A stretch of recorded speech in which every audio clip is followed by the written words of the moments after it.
बिस्मिल्लाहिर्रहमानिर्रहीम। मेरा एक सेकंड प्लीज, आराम से बात सुनेंगे वरना चीखना पड़ेगा, किसी की बात सुनाई नहीं देगी। मैं आपके जज्बे की कदर करती हूँ, तशरीफ रखें प्लीज।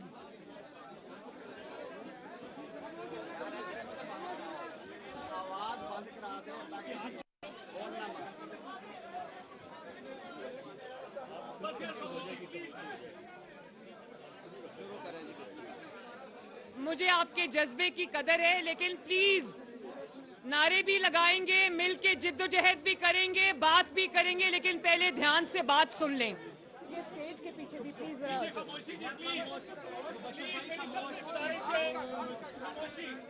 मेरे काले कोट वाले बहनों और भाइयों, मेरा फख्र हो आप लोग। आप सबको मेरी तरफ से अस्सलाम वालेकुम। मैं आज पाकिस्तान बनाने वालों के पास आई हूं, पाकिस्तान बचाने वालों के पास आई हूं, पाकिस्तान के आईन के मुहाफिजों के पास आई हूं, पाकिस्तान के कानून के मुहाफिजों के पास आई हूं, पाकिस्तान की सलामती के जामिन बहनों और भाइयों के पास आई हूं। और मैं आज इस कदर खुश हूं कि जिस जमात का इतना मुतहर्रिक, इतना जज्बा रखने वाला लॉयर्स विंग हो, उस जमात को कभी आंच नहीं आ सकती। और यकीन मानो, मुझे पता नहीं था कि काले कोट वाले मेरे बहनों, भाइयों और बुजुर्गों के साथ साथ मुस्लिम लीग नून के अंदर इतनी बड़ी तादाद काले कोट पहनने वाली बहनों की भी है, वो खड़ी है माशाल्लाह।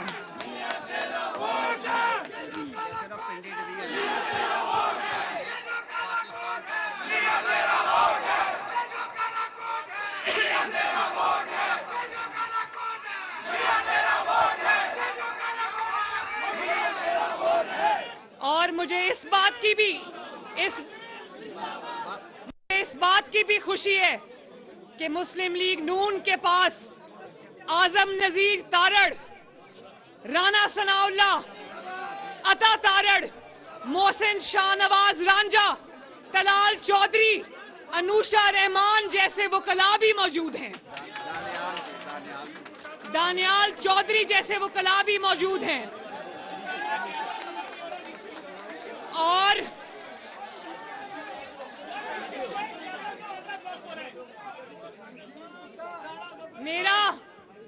मेरा आज पहला डायरेक्ट इंटरैक्शन है आपसे, लेकिन मैं आपको मेरी जान पहचान आपसे तब हुई थी जब नवाज शरीफ साहब को दफ्तर से निकाला गया और उन पर झूठे मुकदमात कायम हुए, मुझ पर झूठे मुकदमात कायम हुए, जमात पर झूठे मुकदमात कायम हुए। और मैंने देखा कि हर पेशी पर आप लोग बड़ी तादाद में हर पेशी पर मौजूद होते थे। और मुझे ये भी याद है जब मुझे कोट लखपत जेल से लाया जाता था, गर्मी का मौसम था, आपके पसीने से अदालत के फर्श जो हैं वो पानी पानी हुए होते थे। मैं आप सबकी बहुत बहुत शुक्रगुजार हूं, बहुत मेहरबानी आपकी। और अभी मैं जब कन्वेंशन के अंदर आ रही थी तो मैंने एक प्लैक कार्ड देखा जो एक वकील ने उठाया हुआ था। उन्होंने लिखा हुआ था कि ये मोहब्बत भरा ट्रक हमारी बहन मरियम नवाज के लिए। हमारे पास वो वाले ट्रक नहीं है जो फवाद चौधरी साहब के पास है। हमारे पास सिर्फ वो ट्रक तहरीके इंसाफ के पास है। हमारे पास तो आइन का ट्रक है, कानून का ट्रक है, वकला का ट्रक है, काले कोट वालों का ट्रक है।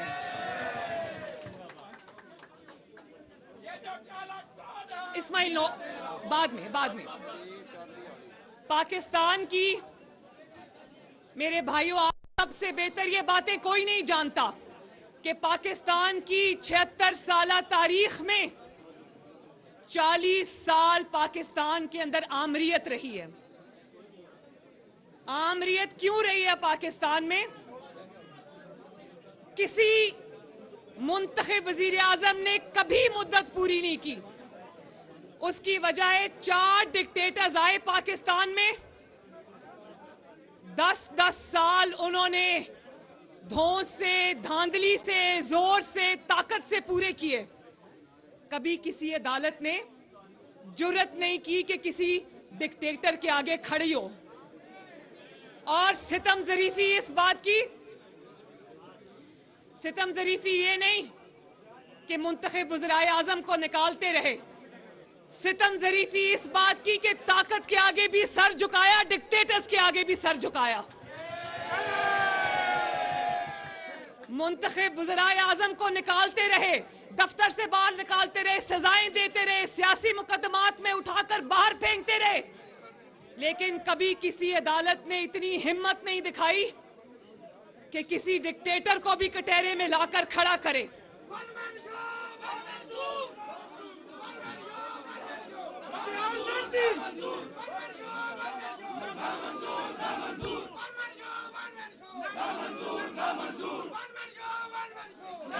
और सितम ज़रीफ़ी ये नहीं कि डिक्टेटर्स के आगे खड़े नहीं हुए, उनके आगे बंद नहीं बांधा। सितम ज़रीफ़ी ये कि उनको वैलिडेशन दी, उनको कहा डट के हुकूमत करे, कभी पीसी हो, कभी एलएफ हो।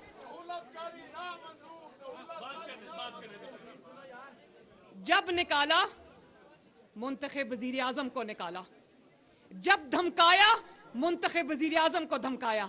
कल नवाज शरीफ साहब की बात सुनी थी ना, उन्होंने कहा कि मुझे प्राइम मिनिस्टर हाउस में मैसेज आया जज का कि ये मेरा काम कर दो वरना अडयाला जेल आपका इंतजार कर रही है।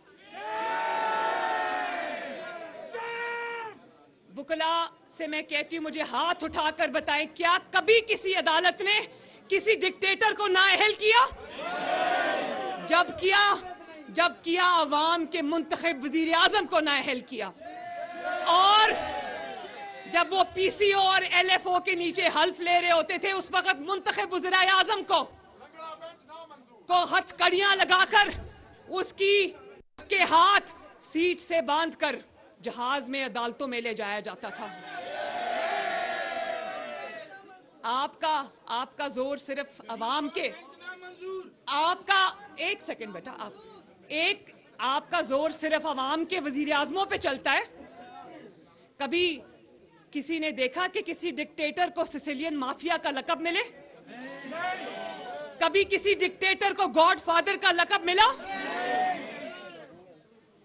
तो मैं ये पूछना चाहती हूं कि ताकत आपने दवाम दिया डिक्टेटरशिप्स को, आपने कभी हिम्मत नहीं की डिक्टेटरशिप का रास्ता रोके। जब रोका मुंतखब वजीर आजम का रास्ता रोका, जमहूरियत का रास्ता रोका। डिक्टेटर्स को जब भी निकाला, वुकला ने निकाला, अवाम ने निकाला।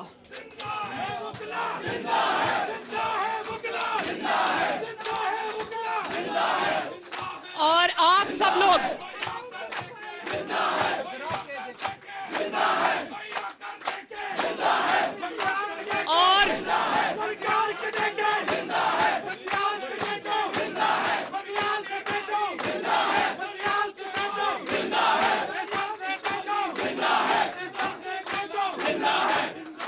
और आप सबसे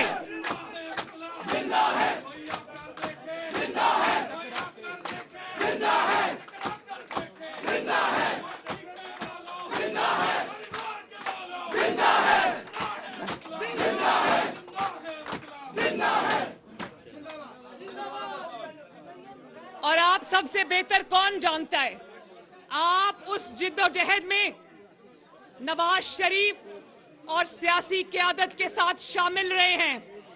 जब मुशर्रफ डिक्टेटर ने, अब वो अल्लाह ताला के पास चला गया है, तो वो मामला भी अल्लाह ताला के पास चला गया है। जब उस डिक्टेटर ने पाकिस्तान की सबसे बड़ी अदालत के चीफ जस्टिस को बालों से पकड़कर बाल खींचकर घसीटा था शाराए दस्तूर के ऊपर और with a stroke of pen 60 जजों को घर में भेज दिया। ना सिर्फ घर भेजा बल्कि घरों में कैद कर दिया, घरों में मैसूर कर दिया। तो उस वक्त वो जजेस को छुड़ाने कौन आया था? उस वक्त प्लीज एक मिनट, प्लीज नारेबाजी बाद में, प्लीज बात के अंदर तसलसल नहीं रहेगा तो बात नहीं हो सकेगी। उस वक्त भी अदलिया को एक डिक्टेटर के जुल्म से बचाने के लिए नवाज शरीफ एक अवामी वजीर आजम सामने आया, अवाम का नुमाइंदा सामने आया और वकला ने साथ दिया और अदलिया बहाल हुई, जजेस बहाल हुए, अदल बहाल हुआ। तो मैं और आप ये देखें कि पाकिस्तान की तारीख में पहली मर्तबा एक जज ने जुर्रत की, अल्लाह ताला उसको करवट करवट जन्नत नसीब करे, सेठ वकार, उसने पाकिस्तान की तारीख में वाहिद जज था जिसका नाम तारीख में जिंदा रहेगा, रहती आने वाली नस्लों में जिंदा रहेगा। उसने जुर्रत की और मुशर्रफ को, डिक्टेटर को सजा सुनाई। फिर क्या हुआ?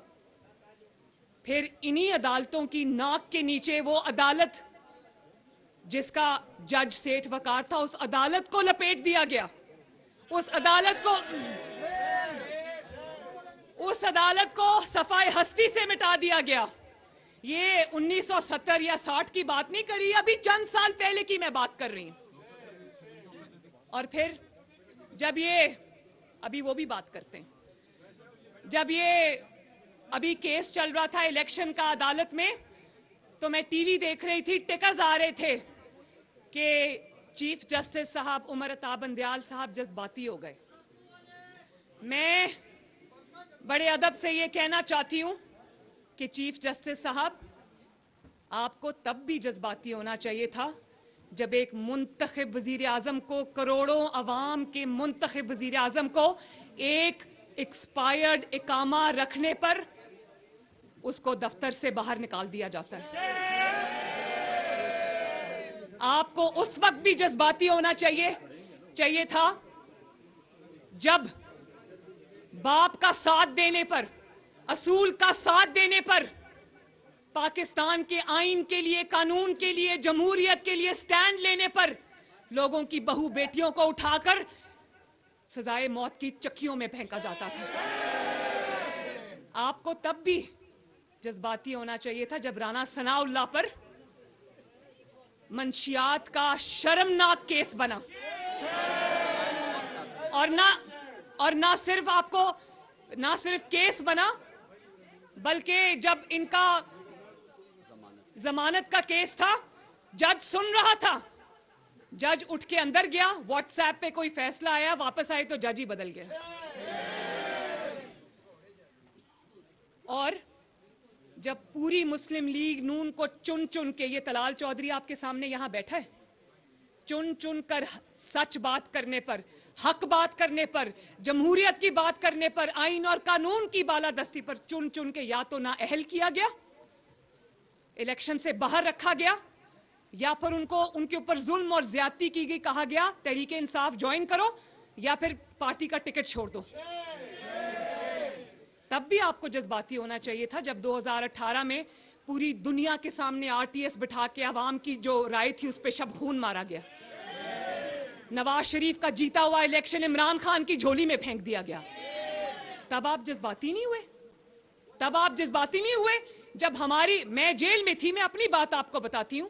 मैं 5 महीने अडयाला में बेगुनाह कैद रही और 5 महीने में नैब में I was the first ever woman to be NAB's guest.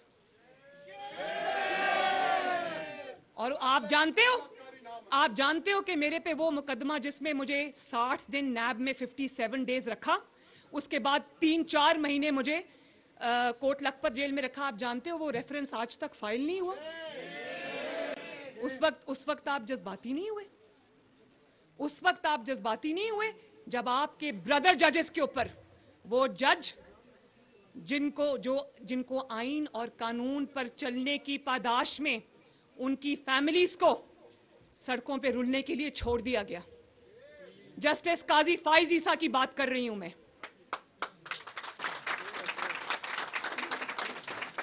मैं ना उनको जानती हूं ना उनकी वाइफ को जानती हूं, लेकिन पूरी कौम ने देखा कि क्योंकि वो एक हक और कानून पर चलने वाला जज था, कानून पे आइन पे चलने वाला जज था, वो इनके रास्ते की रुकावट था, वो इमरान खान के रास्ते की रुकावट था। मैं ये आज हमें जस्टिस काजी फाइज ईसा के साथ जोड़ते हैं और कहते हैं कि जस्टिस काजी फाइज ईसा शायद ऑपोजिशन की गवर्नमेंट की सपोर्ट कर रहे हैं। तो जब जस्टिस काजी फाइज ईसा के खिलाफ रेफरेंस दायर हुआ था, उस वक्त तो हुकूमत इमरान खान की थी। बात यह कि आप क्वालिटी ऑफ जजेस देख लें, यहीं से आपको पूरा मुकदमा समझ आ जाएगा। जो 3-4 जजेस इमरान खान के साथ खड़े और वो बाकी अक्सरियत जो आइन के साथ और कानून के साथ खड़ी, आप उनकी क्वालिटी देख लें, आपको फर्क पता चल जाएगा हक पे कौन है और गलत बात कौन कर रहा है।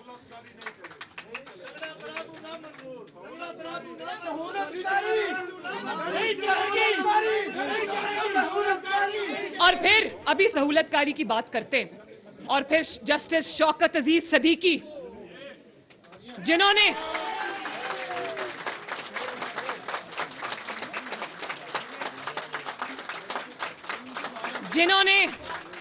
जनरल फैज के हाथों यरगमाल बनने से साफ इनकार कर दिया।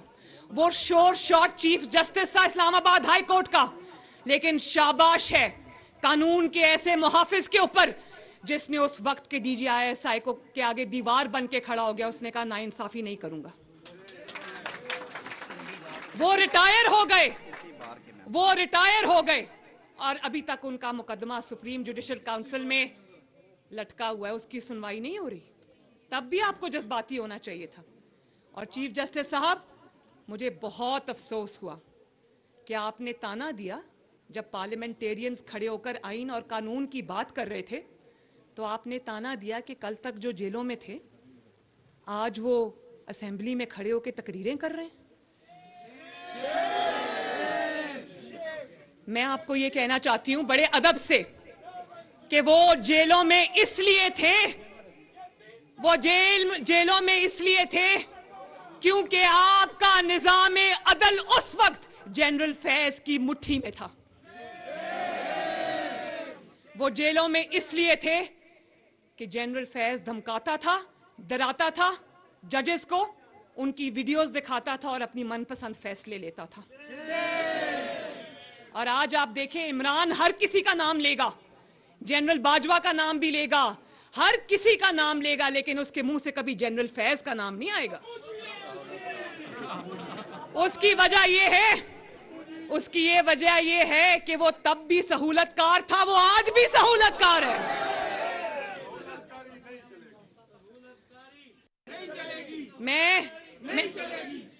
मैं चीफ जस्टिस से ये कहना चाहती हूं कि आप जानते हैं, आप समझते हैं इस बात को कि किसी आइडियोलॉजी के लिए, किसी नजरिए के लिए, किसी असूल के लिए जेल जाना कितने बड़े फख्र की बात है।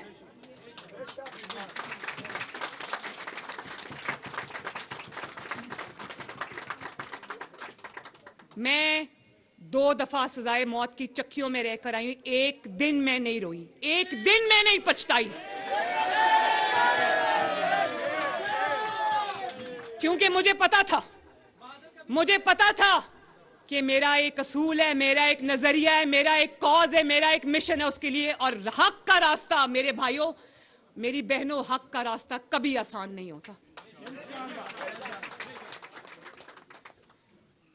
जिनके कोई असूल नहीं होते, जिनके कोई नजरिए नहीं होते, जिनका कोई असूली मौक़िफ़ नहीं होता, जिनका कोई मिशन नहीं होता, जिनका कोई प्रिंसिपल स्टैंड नहीं होता, वो चारपाई के नीचे से नहीं निकलते। और आप ये देखें कि आपने ताना तो दे दिया शहबाज शरीफ समेत सारी हुकूमत को कि कल जेल में थे, आज तकरीरें कर रहे हैं। जरा ये भी कहा होता कि कुछ ऐसे बुज़दिल भी हैं, जब उनको अदालत का हुक्मनामा आता है तो चारपाई के नीचे से नहीं निकलते, और जब निकलते हैं तो वो काला डब्बा पहन के मुंह पर निकलते हैं।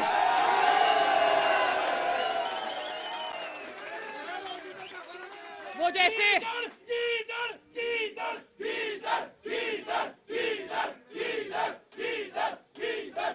और आप यकीन करो कि मैं एक सियासतदान हूं, मेरा सर शर्म से झुक जाता है कि मैं एक ऐसा गीदड़ जो अपने आप को लीडर कहता है, जब वो निकलता है घर से तो जंगले वाली गाड़ी में सवार हो जाता है, वहां से उतरकर मुंह पे काला डब्बा पहन लेता है। मेरे बच्चे कार्टून्स देखते थे, वो स्पंज बॉब स्क्वायर पैंट्स वाला। और ये सही कहा कि वो आप मोटरसाइकिल्स पे देखते हैं ना उन मेहनती लोगों को जो अपनी रोजी कमाते हैं, वो पिज्जा डिलीवरी वाले, वो जो पिंक कलर का डब्बा होता है, ये काले रंग का डब्बा अपने मुंह पे पहन लेता है।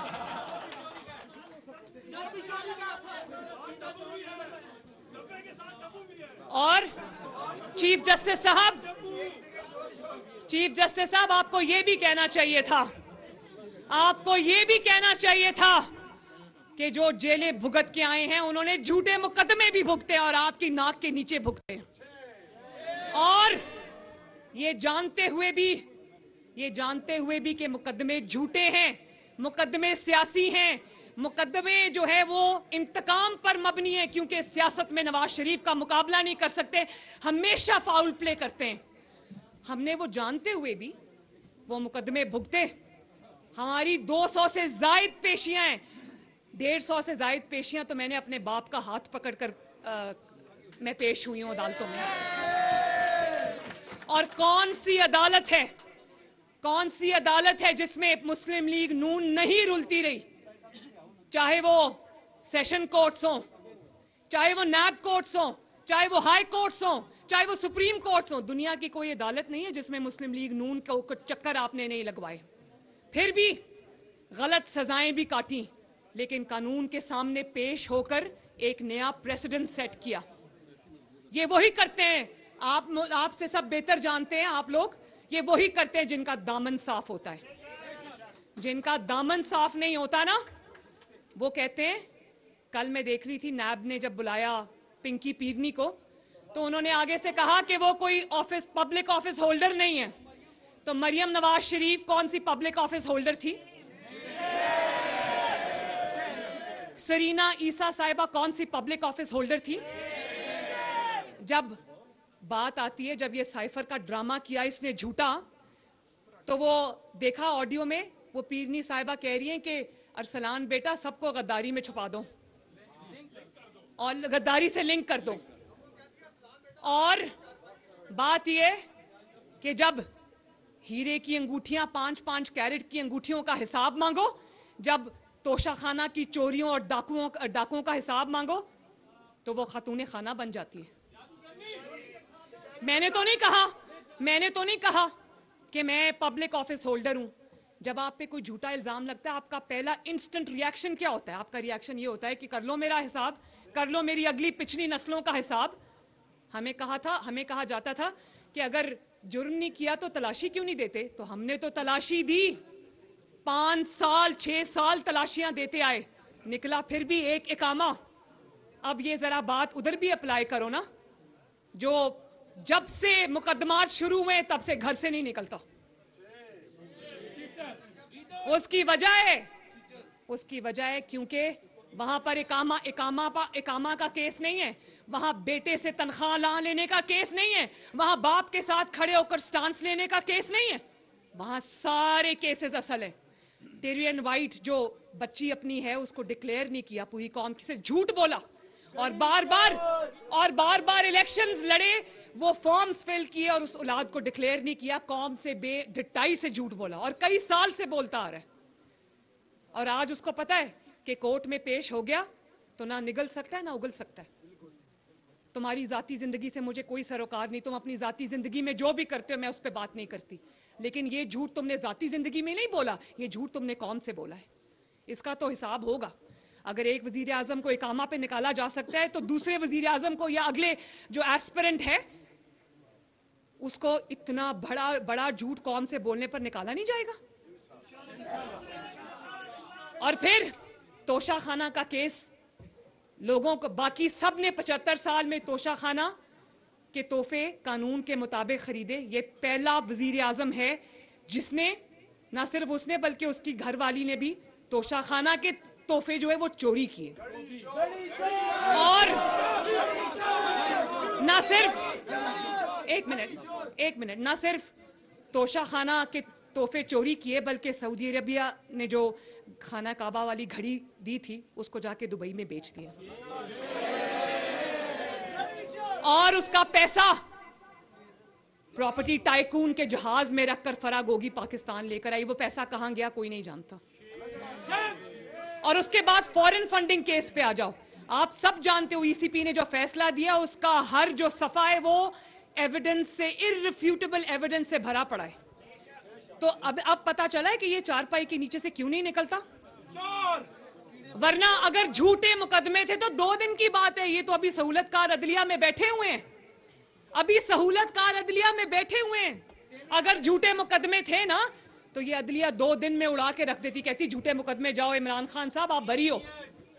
बात यह है कि तुम भी जानते हो कि तुमने जुर्म किया है और तुम्हारे सहूलतकार भी जानते हैं कि तुमने जुर्म किया है। तुम भी जानते हो कि तुम मुजरिम हो, ये जुडिशरी भी जानती है कि तुम मुजरिम हो। और एक नया हमने तरीका देखा, चुटकी बजाओ और जमानत लो। एक ही झटके में 12 केसेस में जमानतें। और मुझे वो वक्त याद है कि 4 महीने की जेल के बाद, 6 महीने की जेल के बाद, साल की जेल के बाद, 2 साल की जेल के बाद हमारा बेंच बनता था और उम्मीद जागती थी कि शायद आज बेल मिल जाए। और रात को खबर जेल के सेल में ये मिलती थी कि बेंच टूट गया 3 हफ्ते के लिए। और आप देखो कि अल्लाह ताला का कितना फजल है। मैं हमेशा वो शेर पढ़ती हूँ, जिस हद से कोई मकतल में गया वो शान सलामत रहती है। ये जान तो आनी जानी है, इस जान की कोई बात नहीं। मैं जब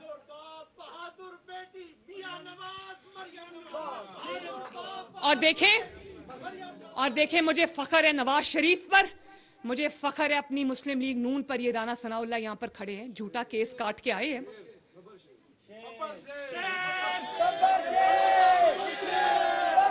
एक मिनट राना सनाउल्लाह साहब को कहा गया कि इनकी वाइफ ने शायद इनको पूछा कि इतना गर्मी का मौसम है तो आपने मौजे क्यों पहने हुए हैं? तो उन्होंने कहा कि वो जमीन पे सुलाते हैं, वो चूंटियां इतनी होती हैं, वो कभी कान में चली जाती हैं, कभी जिस्म पे काट लेती हैं। लेकिन बात ये नहीं है, बात ये है कि 2 साल की जेल के बाद, 6 माह की जेल के बाद, झूठे मुकदमों में इंतकाम भुगतने के बाद, सियासी इंतकाम भुगतने के बाद जब बाहर आते थे तो हंसते हुए बाहर आते थे। ये इनको 2 घंटे में जमानतें मिल रही हैं, लेकिन एक दूसरे के गले लग लग के रो रहे हैं। टीवी प्रोग्राम्स पे रो रहे हैं। तुम तो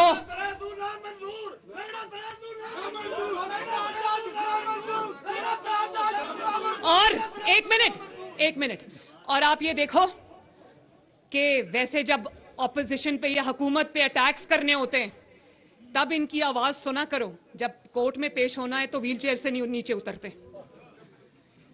और मैं 5 साल बीमार रही, 5 साल, मगर मैंने आज तक किसी को नहीं कहा कि मैं बीमार हूं, मुझे प्लीज जेल से बाहर निकालो या मुझे जमानत दो। ये आजम तारड़ साहब गवाह हैं, ये आपको गवाही देंगे। जब इन्होंने कहा कि खातून के साथ, आपको खातून होने के नाते जो एज है जो आपको कानून देता है, आपको उस बेस पे जो है वो जमानत मिल सकती है। सामने बैठे हैं, मैंने इनको कहा कि कभी नहीं, मुझे आपने कभी खातून कार्ड खेलना मेरे लिए।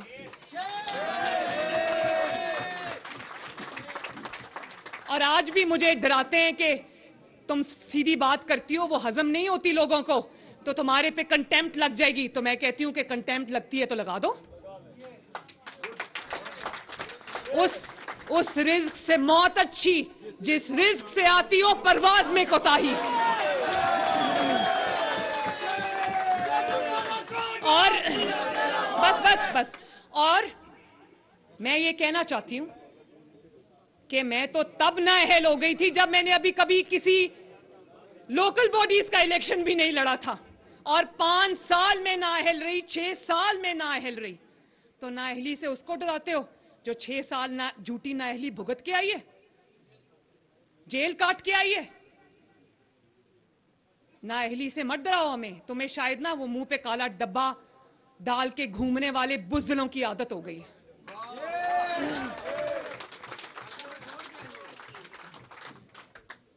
और फिर जब कोर्ट बुलाती है तो कौन सा बहाना है जो ये जमात नहीं करती? कोई ऑक्सीजन मास्क लगा लेता है, कोई हॉस्पिटल के बेड पे जाके लेट जाता है, कोई टांग पे प्लास्टर लगा लेता है, और कोई एम्बुलेंस में बैठ के हू हू करता हुआ आता है। मैं तो हैरान हूं।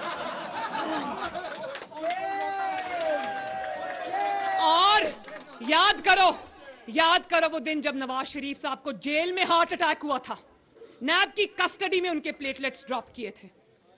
किसी ने पब्लिक में कभी उसको रोते हुए देखा? उनकी जान लेने की कोशिश की गई।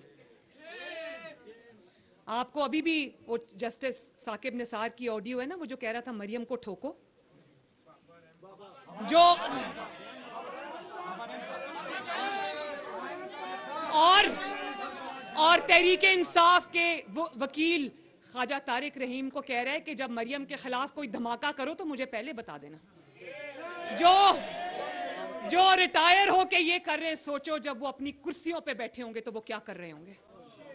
हम तो वो वाला इंतकाम और वो वाला भुगत कर आए हैं, जुल्म बुग़्ज़ भुगत के आए हैं, हसद भुगत के आए हैं, और आज भी डरे नहीं, वही हक की बात कर रहे हैं। लगानी है कंटेम्प्ट तो लगा दो। कभी इमरान खान का जब केस आया, वो जब सुप्रीम कोर्ट से 5-0 का केस जब था आइन तोड़ने का, तो कहा गया कि इमरान ने आइन तोड़ा। एक सेकंड जी प्लीज। कहा गया इमरान ने आइन तोड़ा है, पीटीआई ने आइन तोड़ा है, हुकूमत ने आइन तोड़ा है तब की। उस वक्त उस फैसले के बाद पीटीआई ने बतौर जमात वो 5 मेंबर्स का जो बेंच था ना, उसकी तस्वीर अपनी जो गाड़ियों पर लगाकर उन पर जूते बरसाए थे। आज उसको आइन का भाषण याद आ गया, जिसने पाकिस्तान के आइन को कभी कुछ समझा ही नहीं, पाकिस्तान के कानून को, चाहे वो हुकूमत में हो या हुकूमत से बाहर हो, उसने कभी पाकिस्तान के आइन और कानून को, लोगों को भाषण देता है कि ताकतवर के लिए कानून और है और जो छोटा आदमी है बेचारा गरीब आदमी उसके लिए कानून और है। तो छोटा आदमी गरीब आदमी तो फांसी चढ़ जाता है। आज पता चला है कि ताकतवर सिसिलियन माफिया क्या होता है। पूरी हुकूमत, पूरी जो स्टेट है, पूरी जो निज़ाम अदल है, वो उस कोशिश कर रही है कि वो कोर्ट में पेश हो जाए, वो कोर्ट में पेश होके नहीं देता। और फिर जब जाता है तो जत्थे लेकर जाता है। वो जो जंगला गाड़ी बनवा ली है ना, उसके जंगले के ऊपर लोग खड़े होते हैं जिन्होंने क्लाशनिकोव पकड़ी होती है, उस तरह वो कोर्ट में जाता है। मुझे ये बताएं कि पाकिस्तान की जितनी भी सियासी जमातें, चाहे वो मुस्लिम लीग नून हो या वो पीपल्स पार्टी हो या JUIF हो या कोई भी जमात हो, मुझे बताएं जत्थे किस जमात के पास नहीं है? कौन जत्थे लेकर अदालतों पे नहीं जा सकता? सब जा सकते हैं, लेकिन आप यकीन करो जिस तरह ये ईवल नेक्सस सोचता है, हम तो सोच ही नहीं सकते। हम तो हमेशा आइन की बात करते रह जाते हैं, कानून की बात करते रह जाते हैं। और अगर चीफ जस्टिस साहब यही प्रेसिडेंट सेट होना है कि जज ज़ेबा मैं तुम्हें छोड़ूंगा नहीं, आपकी तस्वीर पे इसने जूते बरसाए, अगर यही प्रेसिडेंट सेट होना है तो फिर आने वाले वक्तों में इसको आपको बर्दाश्त करना पड़ेगा। हर कोई यही करेगा फिर।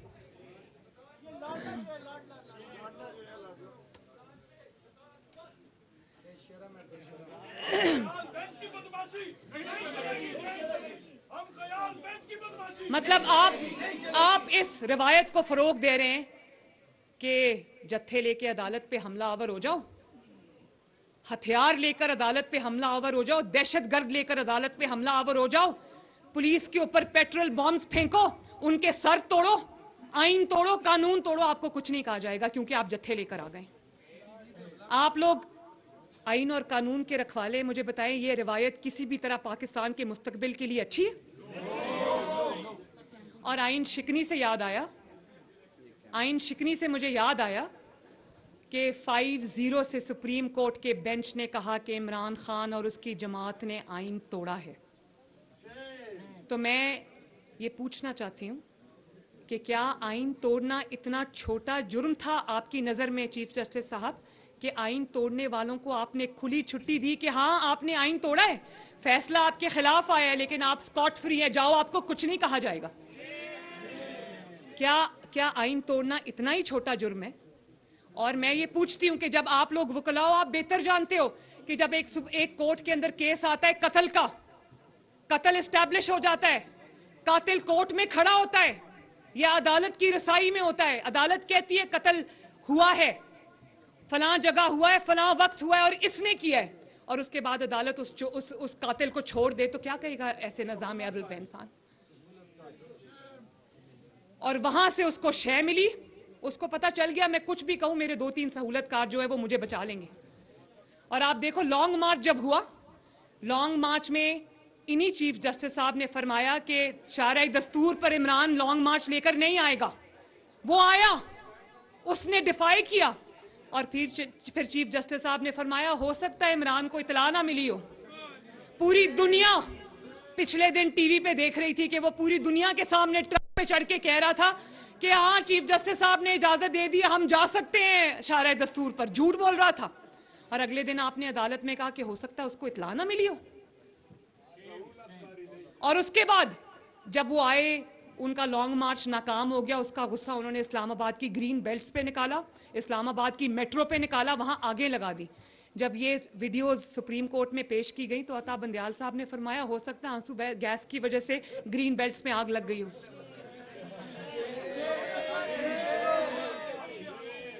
लोग दम बखूद रह गए, दांतों में लोगों ने उंगलियां दबा ली। कभी किसी ने ये देखा नहीं, कभी किसी ने ये सुना नहीं। आपने खुद उस आइन तोड़ने वाले दहशतगर्द को आपने हौसला बढ़ाया, उसको तकवीयत दी, और आज वो पूरे मुल्क में फितना और इंतशार पैदा कर रहा है। अगर आपने तब इस फितना और इंतशार और फॉरेन फंडेड फितने का रास्ता रोका होता तो आज पाकिस्तान तरक्की कर रहा होता, पाकिस्तान में ये सब कुछ ना हो रहा होता। बात सिर्फ इतनी है कि क्योंकि मुकदमात असली हैं तो कहीं लाडले को सजा ना हो जाए,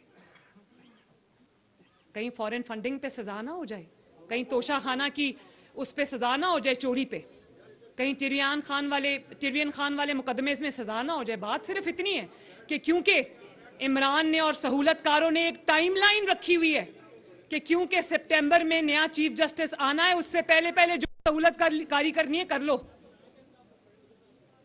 तो ये पूरी कौम ये तमाशा देख रही है, पूरी कौम ये तमाशा देख रही है।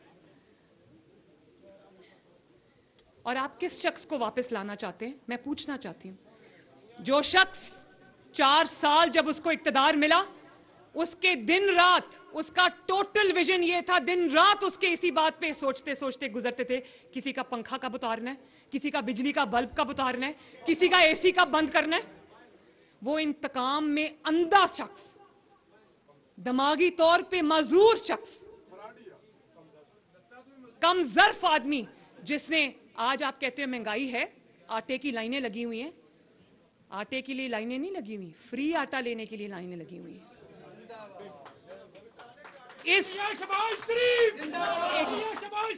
और आप ये देखो शहबाज शरीफ, मैं ऑनेस्टली मेरे दिल में एक मुझे फख्र होता है शहबाज शरीफ के ऊपर।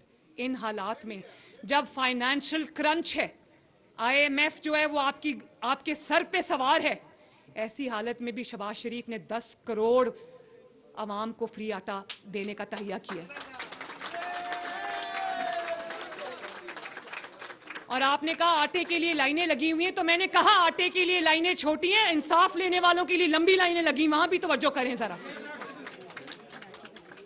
और मैं खुद, मुझे पता है बसों में लोग क्या बात कर रहे हैं, जो साइकिल पे मोटरसाइकिल पे आटे के बैग्स रख के, फ्री आटे के बैग्स रख के जब वो घर जाते हैं तो वो क्या बात करते हैं, वो हाथ उठा के शहबाज शरीफ को दुआ देते हैं।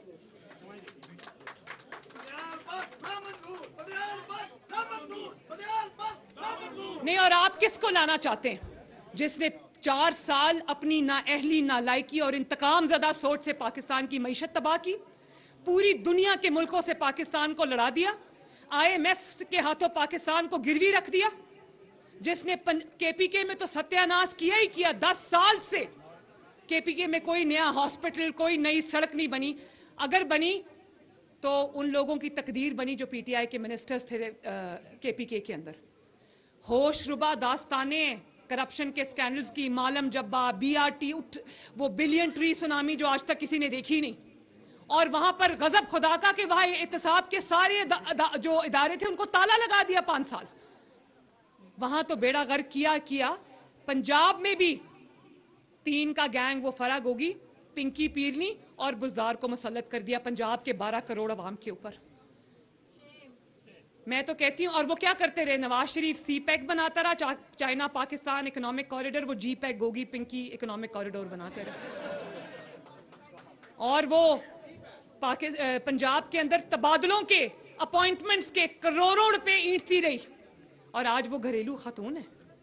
वो पूरा नेक्सस था, लाहौर से पैसा चलता था, बनीगाला जाता था, कहां जाता था किसी को पता नहीं। और आज सवाल पूछो तो मैं घरेलू खातून हूं जी। मैंने कभी कहा मैं घरेलू खातून हूं?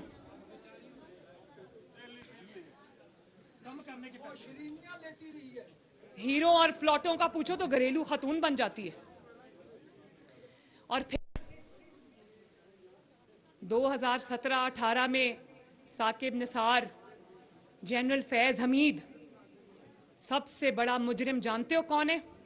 सबसे बड़ा मुजरिम वो है जो आज मुंह छुपा के घर में बैठा हुआ है, जस्टिस आसिफ सईद खोसा, जिसने नवाज शरीफ को, जिसने इमरान खान को कहा, जब इमरान खान का लॉन्ग मार्च और लॉकडाउन जो है वो नाकाम हुआ, इमरान को कहता है बाहर क्या दरबदर की ठोकरें खाते हो, मेरे पास एप्लीकेशन लाओ।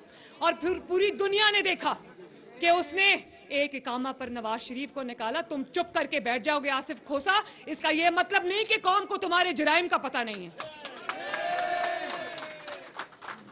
और जो किरदार 2017 और 18 में साकिब निसार, आसिफ सईद खोसा और जनरल फैज हमीद ने अंजाम दिया, आज वही सहूलतकारी इस बेंच ने अपने जिम्मे ले ली है। और अक़लियती फैसले को अक्सरियती फैसले पे मुसल्लत कर दिया।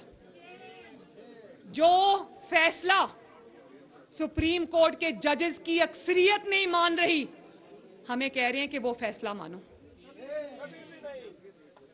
जो आपके ब्रदर जजेस जो फैसला नहीं मान रहे बल्कि उस पे सवाल उठा रहे हैं, कह रहे 1 मैन शो नामंजूर, आपके ऑफिस का और आपकी ताकत का, आपकी कुर्सी का जो गलत इस्तेमाल है वो नामंजूर। वो ये कह रहे हैं कि अक्सरियत का ये फैसला नहीं है, अक़लियत का फैसला है। जो फैसला आपके ब्रदर जज नहीं मान रहे, वो कौम को कहा जा रहा है वो फैसला मानो। और ये वो फैसला जो है, मैं ये बता दूं, और फिर आपने जब वो बात उठाई गई तो सुप्रीम कोर्ट में चीफ जस्टिस साहब ने फरमाया कि मैंने बेंच से किसी को बाहर नहीं रखा। जो बेंच में जजेस शामिल थे उन्होंने जब इतराज उठाए, ये जरा बहुत ध्यान से सुनने की बात है, तो उन्होंने फैसला जो है इतराज उठाया, लेकिन उन्होंने बेंच में शामिल या ना शामिल करने का फैसला मुझ पे छोड़ दिया। जब उन जजेस ने फैसला आप पे छोड़ दिया तो आपने क्या फैसला किया? आपने चुन चुन कर वो जजेस जिन्होंने फैसले पे इतराज किया था या जिन्होंने बेंच इतराज किया था कानूनी नुकात के ऊपर, उनको आपने बेंच से बाहर बिठा दिया और वही हमनवार हम ख्याल जजेस को अपने बेंच में डाल लिया। ये फैसला किया आपने। जजेस ने जब आप पे फैसला छोड़ा तो आपने ये फैसला किया। और आप देखो हर बेंच में वही जज शामिल। वो जज 2017-18 में नवाज शरीफ का मॉनिटरिंग जज था, जस्टिस इजाजुल एहसन साहब। वो नवाज शरीफ साहब के और मेरे मुकदमात पे हमारे सर पे मॉनिटरिंग बेंच बना के वो जज बन के बैठे हुए थे। और आपको पता है कि दूसरे जो जज हैं उन पे करप्शन के संगीन इल्जामात हैं, संगीन इल्जामात। और एक जज पे करप्शन के संगीन इल्जामात हैं जिनका आज भी सुप्रीम जुडिशल काउंसिल में रेफरेंस पड़ा है, लेकिन उसकी सुनवाई नहीं हो रही। और दूसरे जज पर 1 कॉन्स्टिट्यूशन एवेन्यू, क्या नाम है उसका, वो ट्विन टावर, उसमें हैंकी पैंकी के संगीन इल्जामात हैं। नस्ला टावर तो आपने गिरा दिया क्योंकि वो बेचारे गरीब लोगों का, मिडिल क्लास के लोगों का टावर था। 1 कॉन्स्टिट्यूशन वाला जो टावर है वो आज भी खड़ा है। ये आप ये देख लो। फिर हर बेंच में वही जज। और फिर ये जो बात है ना, ये इस फैसले से शुरू नहीं होती। अगर ये बात होगी तो उस फैसले से होगी जिसमें आपने आइन को रीराइट किया। आप आइन के मुहाफिजों में से हैं। आपको अल्लाह ताला ने पाकिस्तान की सबसे बड़ी इंसाफ की कुर्सी पे बैठाया है और आपने क्या किया? आपने इमरान खान को 25 अरकान देने के लिए आपने आइन को, कॉन्स्टिट्यूशन को रीराइट कर दिया, वायलेट कर दिया और वो 25 अरकान जो है इमरान खान को दिए, उसको पंजाब की हुकूमत प्लेटर में रख के दी कि लो बेटा तोड़ दो, क्योंकि वो एक टाइमलाइन बनाई हुई है ना कि तब तक इंतखाबात होने जब तक ऊपर सहूलतकार बैठे, और कहा तोड़ दो। वो पहला पाकिस्तान का आज कल ये केस है जिसमें जो चीफ मिनिस्टर था चौधरी परवेज इलाही साहब, उन्होंने कहा कि मैं तो असेंबली तोड़ना ही नहीं चाहता था। वो देखता रह गया और इमरान खान ने असेंबली तोड़ दी। उसको प्लेट में रख के असेंबली दी गई कि लो बेटा तोड़ो, का लो बेटा तोड़ो इसको। और उसके बाद क्या होता है? सुप्रीम कोर्ट में यही दो member bench, justice Ejazul Ehsan साहब और जस्टिस मुजाहिर अली नकवी साहब, केस उनके पास कोई और है। डोगर की ट्रांसफर का केस है, पंजाब में सीसीपीओ जो है उसकी ट्रांसफर का केस है, और अचानक ख्याल आता है कि चीफ जस्टिस को नोट लिख के भेजते हैं कि इलेक्शन पे सुओ मोटो लिया जाए। इलेक्शन में कोई पार्टी नहीं गई उनके सामने, कोई दरखास्त नहीं, कोई पिटिशन नहीं, और कहा कि इलेक्शन में सुओ मोटो ले ले, और चीफ जस्टिस ने सुओ मोटो ले लिया। सुओ मोटो ले लिया। उसके बाद जब उस नाइंसाफी पर सुप्रीम कोर्ट के जजेस ने आवाज उठाई, उन्होंने कहा कि 4-3 के फैसले को 3-2 का बनाया गया, तो फिर जबरदस्ती वो फैसला दिया गया और इलेक्शन कमीशन का भी रोल आपने ले लिया, डिफेंस मिनिस्ट्री का भी रोल आपने ले लिया, हुकूमत का रोल भी आपने ले लिया, पार्लियामेंट का रोल भी आपने ले लिया, प्राइम मिनिस्टर का रोल भी आपने ले लिया, फाइनेंस मिनिस्ट्री का रोल भी आपने ले लिया। तो अगर आपने सियासत करनी है तो फिर पार्लियामेंट जो है वो कानूनी फैसले पार्लियामेंट कर लेती है।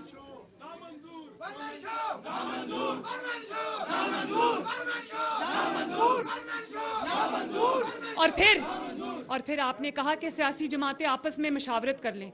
भाई सियासी जमातें तो कर लेंगी मशावरत, सियासी जमातें आप भी जरा अपने ब्रदर जजेस के साथ बैठकर मशावरत कर लें। आप कुछ कह रहे हैं, बाकी सुप्रीम कोर्ट कुछ कह रहा है, 3 मेंबर बेंच कुछ कह रहा है, बाकी लोग कुछ कह रहे हैं। तो सुप्रीम कोर्ट के खिदमत में मैं चीफ जस्टिस के अर्ज करना चाहती हूँ कि अगर सियासी जमातें आपस में उनके डिफरेंसेस होते हैं, मुख्तलिफ आरा होती हैं, एक आइडियोलॉजिकल डिफरेंसेस होते हैं, उसकी एक वजह है।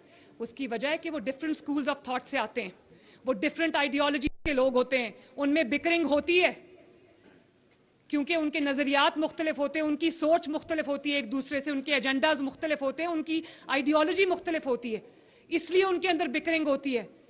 लेकिन आपकी तो आइडियोलॉजी फ़र्क नहीं है, आपकी तो सोच फ़र्क नहीं है, आपने तो कानून और आइन पर फैसले करने, उसमें तो कॉमा और फुल स्टॉप की भी गुंजाइश नहीं है।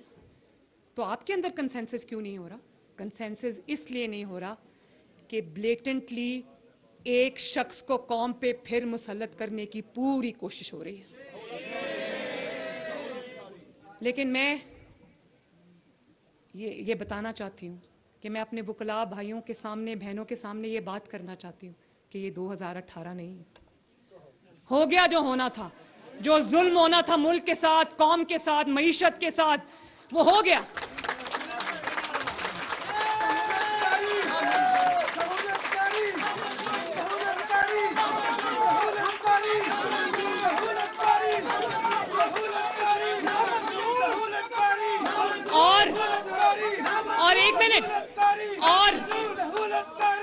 एक मिनट और जो आइन का इतलाक पंजाब पे होता है, उसी आइन का इतलाक खैबर पख्तूनख्वा के इलेक्शंस में क्यों नहीं होता? क्या समझे कौम कि सारा झगड़ा ही पंजाब का है?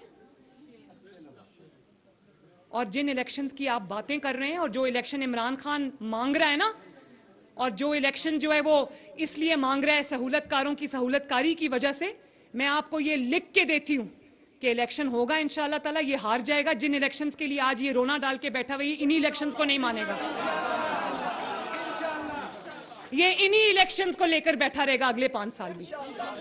फिर कहेगा मुझे मोहसिन नकवी ने हरा दिया, मुझे एस्टैब्लिशमेंट ने हरा दिया, मुझे नवाज शरीफ ने हरा दिया, मुझे मरियम नवाज ने हरा दिया, मुझे राना सनाउल्लाह ने हरा दिया, मुझे शहबाज शरीफ ने हरा दिया। फिर यही कहेगा कि इसलिए कि ऊपर शहबाज शरीफ बैठा था फेडरल गवर्नमेंट में, तो इसलिए पंजाब में और केपीके में मैं हार गया हूं। ये आज जो इलेक्शन कर रहे हैं, ये 5, 6, 8 महीने के बाद आप देखना, ये इन्हीं इलेक्शंस को रो रहा होगा बैठ के। और एक और बात देखो, नहीं एक और बात देखो कि सुप्रीम कोर्ट ने, एक सेकंड, सुप्रीम कोर्ट में क्या हुआ, मुद्दई कौन था, मुकदमा किसका था, मुकदमा इमरान खान और तहरीके इंसाफ का तो था ही, पीडीएम में शामिल 11 जमातों का भी मुकदमा था। पीडीएम में शामिल जमातों को नहीं सुना गया, वकला को नहीं सुना गया, बार काउंसिल्स को नहीं सुना गया, इलेक्शन कमीशन को नहीं सुना गया। बात अगर सुनी तो सिर्फ और सिर्फ तहरीके इंसाफ की बात सुनी, बात अगर सुनी तो असद उमर की सुनी, जिस पे आज वो मईशत पे या इकोनॉमी पे या जो पाकिस्तान की फाइनेंशियल सिचुएशन है, जिस असद उमर से तजावीज़ सुप्रीम कोर्ट ले रहा था, उस असद उमर को, उस फाइनेंस मिनिस्टर को उसकी अपनी जमात ने उठा के बाहर फेंक दिया था। उसको कह के उसको, और ये फिक्स मैच था। असद उमर वहां बैठे थे, उनको कहा गया असद उमर साहब आप आए। भाई आप असद उमर की बात उसकी पार्टी नहीं मानती। वो जब असद उमर की बात अगर उसकी पार्टी मानती होती तो वो जब फाइनेंस मिनिस्टर था उसको निकाला क्यों था? इतना नालायक फाइनेंस मिनिस्टर था कि वो बदल दिया। वो तो खैर और भी बड़े बदले। आप उस शख्स को बुला के उसकी बात सुन रहे हैं जिसकी अपनी जो इकोनॉमी में बात उसकी पार्टी नहीं मानती। तो आपने जब किसी को सुना ही नहीं तो हम क्या गिला करें आपसे, क्या गिला करें? और फुल कोर्ट की डिमांड कोई नाजायज डिमांड तो नहीं थी पूरी कौम की। और मेरी बात सुने, फुल कोर्ट अगर आप हों, मैं हूं, डिस्पेंसेशन ऑफ जस्टिस हो रही हो, तो आपकी बात पे या बेंच के फैसले पर हमें यकीन नहीं है, तो सबसे पहले आपका रिएक्शन क्या होता है? आपका रिएक्शन ये होता है कि अगर मेरी बात पे एतबार नहीं है तो बना दो फुल बेंच, कोई फर्क नहीं पड़ता। मैंने तो आइन और कानून पे फैसला किया, मेरा फैसला चैलेंज हो ही नहीं सकता। मुझे इतना यकीन है कि मैंने इंसाफ पर फैसला किया है। 10 की बजाय 20 जजेस बिठा दो, लाहौर हाई कोर्ट को भी सुप्रीम कोर्ट में ले आओ, बाकी सूबों की भी उसको ले आओ, सब मेरे बात को आप होल्ड करेंगे तो मैं बना देता हूँ। मुझे क्या एतराज है? फुल बेंच इसलिए नहीं बनाया क्योंकि दिल में खौफ था कि मेरी नाइंसाफी खुल के सामने आ जाएगी, इसलिए फुल कोर्ट नहीं बनाया। तो आपने तो खुद ही अपने फैसलों से बता दिया कि आपके फैसले जानिबदाराना है। हम नहीं कह रहे, आपके अपने फैसले बोल रहे हैं। और फिर हमें कहते हैं कि कंटेम्प्ट लग जाएगी। भाई अकलीती फैसला ना मानने पर किस पर कंटेम्प्ट लगती? अकलीती फैसला तो फैसला ही नहीं होता, उसको मानना और ना मानना कैसा?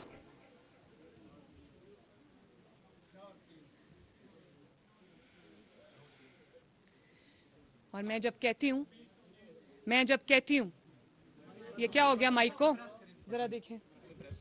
ओ या हो गया।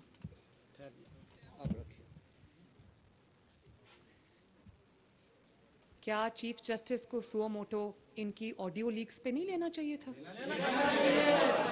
अदलिया की सबसे बड़ी तारीख में तौहीन तब हुई जब फवाद चौधरी की ऑडियो सामने आई जिसमें उसने कहा कि कोर्ट के बाहर ट्रक खड़ा हुआ है। ट्रक क्या होता है?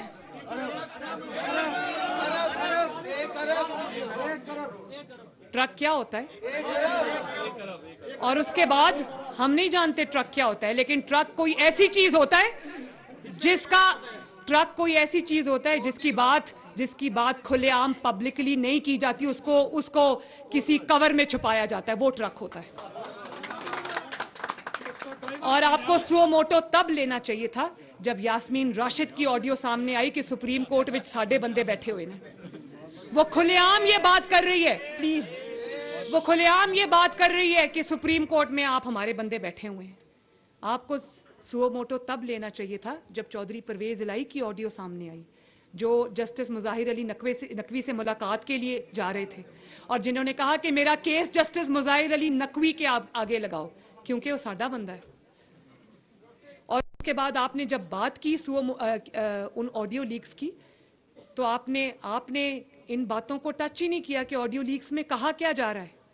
कौम वो इंसाफ देखना चाहती थी। आपको चाहिए था कि उन जजेस को कहते कि स्टेप असाइड करें, जब तक आपके मुकदमात का और संगीन इल्जामात का फैसला नहीं होगा ये कोर्ट आगे नहीं चलेगी। अदलिया की इज्जत जो है वो उसकी सेल्फ अकाउंटेबिलिटी से होती है। सेल्फ अकाउंटेबिलिटी करनी चाहिए, इंट्रोस्पेक्शन करनी चाहिए। अदलिया की जो इज्जत है वो धौंस और धमकी से नहीं होती कि कंटेम्प्ट लग जाएगी इसलिए इज्जत करो।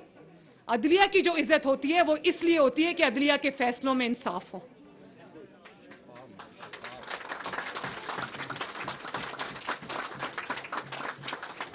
जब साफ और शफाफ फैसले होंगे तो तौहीन नहीं होगी, आपका एहतराम और आपका वकार जो है वो पूरी दुनिया करेगी।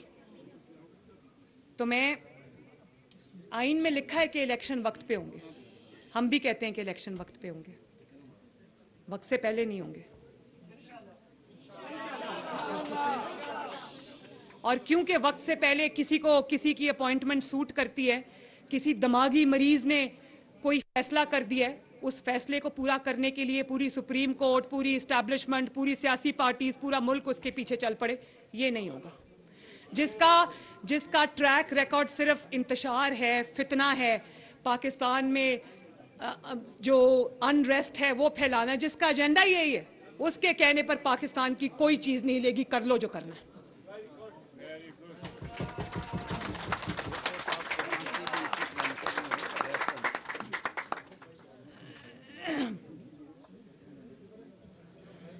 और आप ये देखो कि उसकी सियासत इमरान की आखिरी सांसें ले रही है। मकबूलियत की बड़ी बातें करता है ना, 2018 में भी इतनी मकबूलियत थी कि आरटीएस बिठाना पड़ा, और अब इतनी मकबूलियत है कि अगर ये 3-4 जजेस हटा दो इसके पीछे से तो धड़ाम से नीचे गिर जाएगा इंशाल्लाह।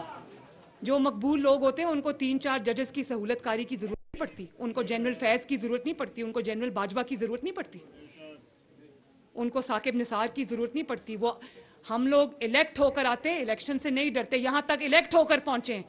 फिक्र उसको करनी चाहिए जिसको अगर कोई सिलेक्ट नहीं करेगा तो उसकी सियासत खत्म है। मुस्लिम लीग नून आपके सामने खड़ी है, पूरी तैयारी करेंगे इंतखाबात की, लेकिन इंतखाबात अपने वक्त पे होने चाहिए। और सेल्फ अकाउंटेबिलिटी, खुद एहतसाबी एक बहुत अच्छी बात है, इंट्रोस्पेक्शन एक बहुत अच्छी बात है। आपको अपना नाम उन जजेस में लिखवाना चाहिए जिनका नाम आज भी वो रिटायर हो गए हैं, चाहे वो जस्टिस नासरुल मुल्क हो या नाजिम सदीकी हो, तसद्दुक जिलानी हो या सऊद जमान सदीकी हो, आज भी उनका नाम कोई लेता है तो इज्जत से लेता है। उन जजेस में अपना नाम ना लिखवाएं जो शादियों पे नहीं जाते कि लोग हाथ नहीं मिलाएंगे, जो मुंह छुपा के घरों में बैठे, उनकी तकलीद ना करें। तो मैं आज आप लोगों के पास आई हूं, मैं वकला का शुक्रिया अदा करती हूँ, मैं राना जफर इकबाल साहब का, रजाक मिर्जा साहब का, सदीक अवान साहब का, दानियाल चौधरी साहब का और आप सबका, तमाम जो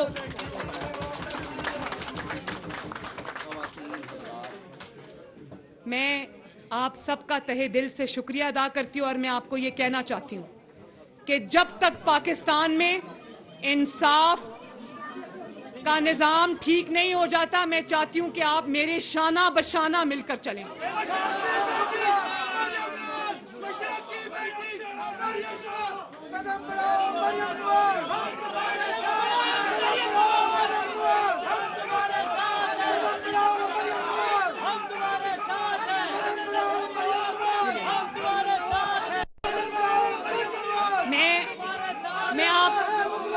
मैं आप सबका बहुत बहुत शुक्रिया अदा करती हूँ। इंशाअल्लाह दोबारा जल्द मुलाकात होगी। अल्लाह हाफिज, अल्लाह नासिर।